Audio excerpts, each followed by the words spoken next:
Well, the chicken wings have been eaten, the bets have been settled, and Super Bowl 59 is in the books. Jalen Hurts and the Philadelphia Eagles stopped the historic three-peat in its tracks, taking down Patick Mahomes and the Kansas City Chiefs 40-22.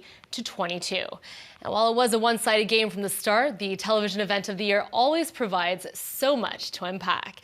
And joining us now to break it all down is entertainment reporter Morgan Hoffman. Hi, Morgan. Thanks so much for coming on the show today. Yeah, thanks for having me. All right, so it was a pretty lopsided win for the Eagles, but what did you think about the game in general? Did it live up to the usual Super Bowl hype? I think at the beginning everybody was excited. I think the Kansas City Chiefs fans were hoping that this was going to be a historic win. Obviously, they wanted the Chiefs to win 3 Super Bowls in a row. That didn't happen. Very early on, the Philadelphia Eagles took the lead. And I think within 20 minutes, I started seeing people post on social media saying, at this point, we're just waiting for the halftime show. So definitely some pretty devastated fans when it comes to the Chiefs. But I also personally have people in my life who are just ecstatic that the Eagles took such a huge lead. Absolutely. Well, one fan who wasn't very happy, U.S. President Donald Trump, he actually made an appearance at the game, making him the first sitting president to ever attend a Super Bowl. So I'm curious, how was he received by the crowd? Yeah, I think for me anyway, that was a surprise appearance. And then a lot of people were commenting that he left early, that he was rooting for the Chiefs, but that he left a little bit early, didn't stay until the whole game. We don't know why. We don't know if it's because the Chiefs were losing. I mean, he's, got a lot of things to take care of. But I think he was met with people loved it or people didn't love it. I remember seeing some interviews with Patrick Mahomes and Travis Kelce after saying, listen, he's the leader of our country. This is the best country in the world. If he wants to come, great. And then I think there's a couple of players on the Eagles who were like, yeah, no.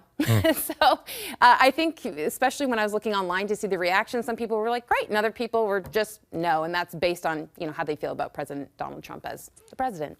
Absolutely. He's very polarizing, and so that's not a surprise. All right, Morgan, now we have to talk about the main reason why non-football fans such as myself tune into the Super Bowl, the halftime show. Now, this year, rapper Kendrick Lamar, he was a headliner. Oh, you as well, right?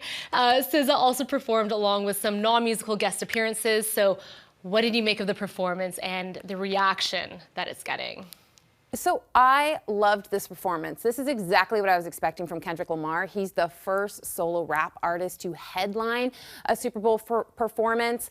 So you're not going to get the usual costume changes, wild choreography, pop songs. I mean, this is exactly what I would expect from Kendrick Lamar. And I did think the choreography was fantastic. I was not expecting Samuel L. Jackson to appear to introduce the show and then kind of act as the narrator throughout the performance, dressed as Uncle Sam. SZA was fantastic, but everybody was waiting to see if Kendrick Lamar was going to sing Not Like Us. This, of course, is the infamous Drake diss track. He just won 5 Grammys for that song days ago. So everyone was wondering if he was going to sing that song. He, of course, did. But the person that a lot of people are talking about is Serena Williams. She was just seen dancing. It happened so quickly that I was like, was that Serena Williams? Why this is a big deal? Not only Kendrick Lamar and Serena are from Compton, California, but Serena dated Drake on and off for years. So to have Drake's ex there during a Drake diss track, I don't know, drama.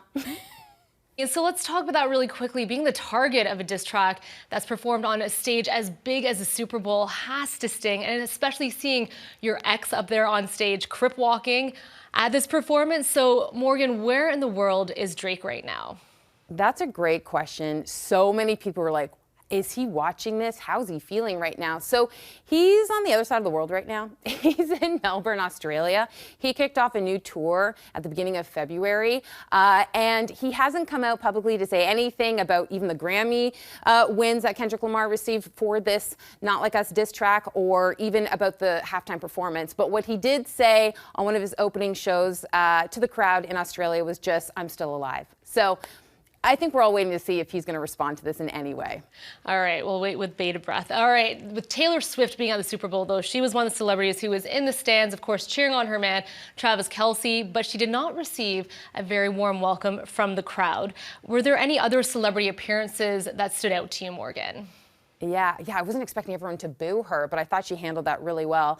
So I love to see John Hamm and Bradley Cooper. They're there to introduce the Chiefs and the Eagles. I thought that was really fun. Lady Gaga did a surprise pregame performance. I thought that was beautiful. It was fun to see Adam Sandler. We saw behind the scenes of Leonardo DiCaprio in the hallway when Serena Williams walked by him. They had an embrace. I thought that was cute.